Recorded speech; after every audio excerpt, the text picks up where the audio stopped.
must change this nation. And we can do it. Look, housing was part of our conversation for the last 30 years. Yes, we've always talked about housing and how important it is and how it is going to create jobs, how it is going to stop land fragmentation, how it's going to allow us to produce, to save land that is meant for food, how we are going to have decent housing, how we are going to reduce on slums, how we are going to have decent livelihoods. We've always said that. The Right Honorable Raila Odinga tried with the first slum upgrading projects. We started there. The housing levy, go and read the Azimio Manifesto. Read the Kenya Kwanza Manifesto. It is there. It is there in both manifestos. We now are seated here and we have the opportunity to implement what was in the Azimio Manifesto and what was in the Kenya Kwanza Manifesto. Friends, why don't we just do it? Why don't we just do it? We will do it? Yes. Let us just hold out and look. You can see for yourselves how transformational it is. Today, using the housing levy, we are not only doing housing, we are doing markets, we are doing hostels. And I promise you, what you see in Mukuru, what you see in Kisumu, because I have been there with Baba here, what you see in Eldoret, what you see in Nakuru, what you see in Kiambu here, what you see in almost every part of Kenya, is just housing implemented for 2 years. And you can already see the kind of impact it is having, the number of jobs it is creating, the way it is bringing change in our towns and cities. Friends, if we were to do this for 10 years, if we were to do this for 20 years, and this is a project that has been delayed, we are supposed to have done this 30 years ago. Tell me, if housing was implemented 30 years ago, how Kenya would be looking today. We wouldn't be different from Singapore. We may have started late, but we now have a chance to do it. I want to ask you, I want to request you for us to come together. And we are not coming together so that any one of us can get anything. We are coming together so that we can transform this country. And it is possible in our lifetime to change Kenya. In our lifetime. We now have maybe 320, 350,000 young people working in that space. We could double that to 700 in the next 2-3 months. We could scale up that to 1 million by next year. And we can energize the transformation of our country. That is why we are sitting here. That is why Baba and I have called this PG. Baba has told you we are here for Kenya. I am buttressing what we are saying, what he is saying, by telling you what we can achieve together. What we can do in our agricultural transformation. If it was not for the broad-based, for example, we wouldn't have had the kind of change that is required in our sugar sector. And I want to tell you, watch this space. In just 2 or maximum 3 years, Kenya will be a net exporter of sugar. Just 2 or 3 years. This country, which perennially we have been looking for safeguards from COMESA. Every year we are looking for safeguards from COMESA. We are spending public money to go and pay for sugar, to go and pay for farmers, to go and pay for workers who don't work for government, just because we couldn't bite the bullet and tell the crooks there to get out.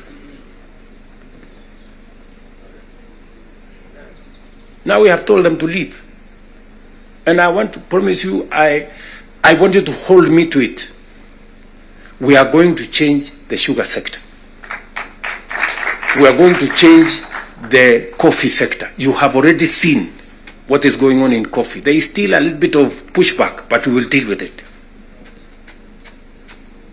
And on and on and on, and we can transform our whole agricultural sector. Just the little interventions that we have done standing together. You people in Parliament making sure that we are subsidizing production.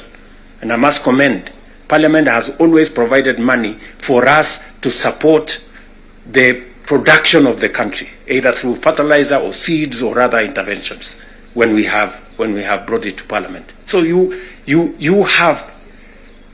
part of the making of the history of our nation.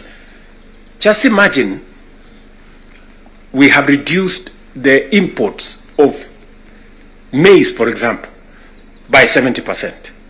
Reduce the imports of sugar by 70%. And we can make that progress if we are focused on where we want to go. And that is the reason why we have to make the decisions that we have made work. It is the reason why Baba and I have appointed Agnes Zani and her team, so that what brought us together, we don't forget. The 10-point agenda that we have signed buttresses what is actually in our manifestos. The NADCO report, we all know what it is supposed to achieve. And if we stand together, we can achieve all the legislation that is recommended by the NADCO report. Parliament has what it takes, to do this. For Kenya, we can do it. And I want to persuade this PG to work with us and for all of us to be committed to this exercise. Protecting devolution. There is need for us as a nation to distinguish between governance and devolution. The governor is not devolution. The governor is a person.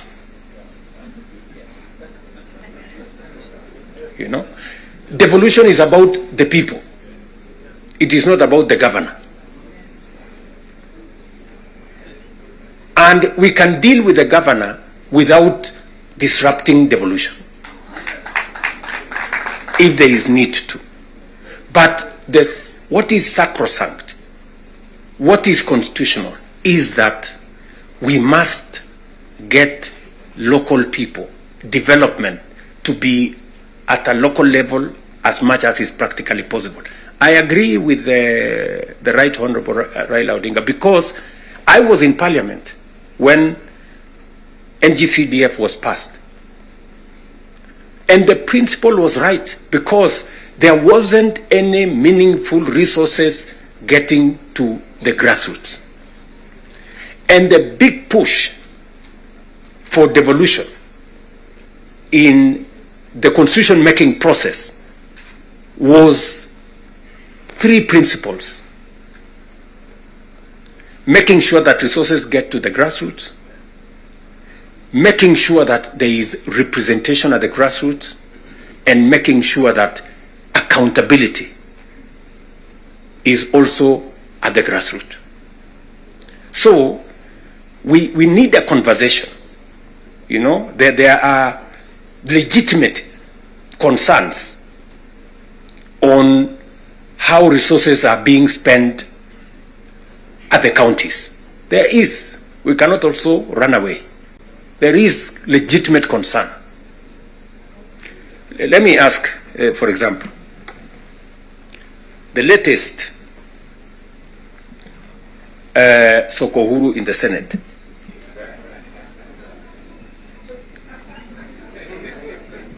Because you have to accept, by virtue of the position I hold today, I am a consumer of raw intelligence. I know what's going on. Where does somebody find 150 million? Where? Huh?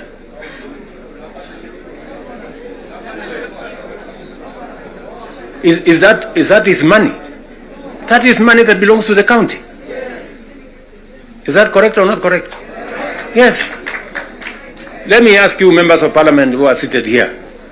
Do you, for example, know, do you, for example, know that a few members of your committee collected 10 million shillings so that you could pass that law on anti-money laundering? Did you get the money? No.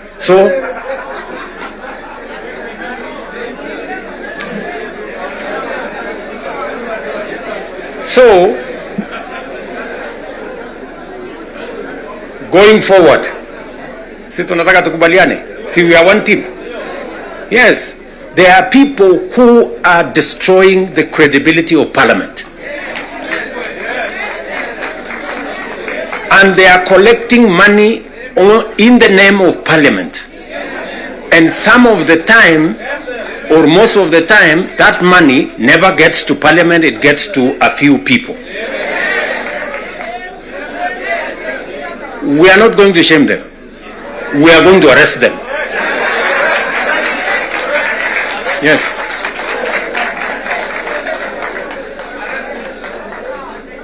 Do we agree?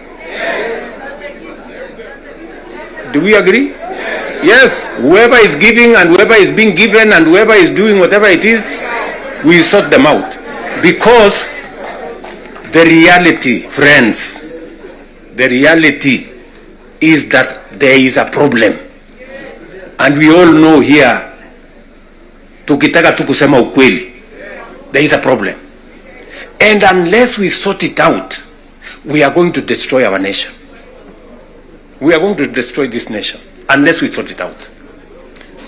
And we must be as candid to ourselves here as we are candid in implementing what is transformational for Kenya.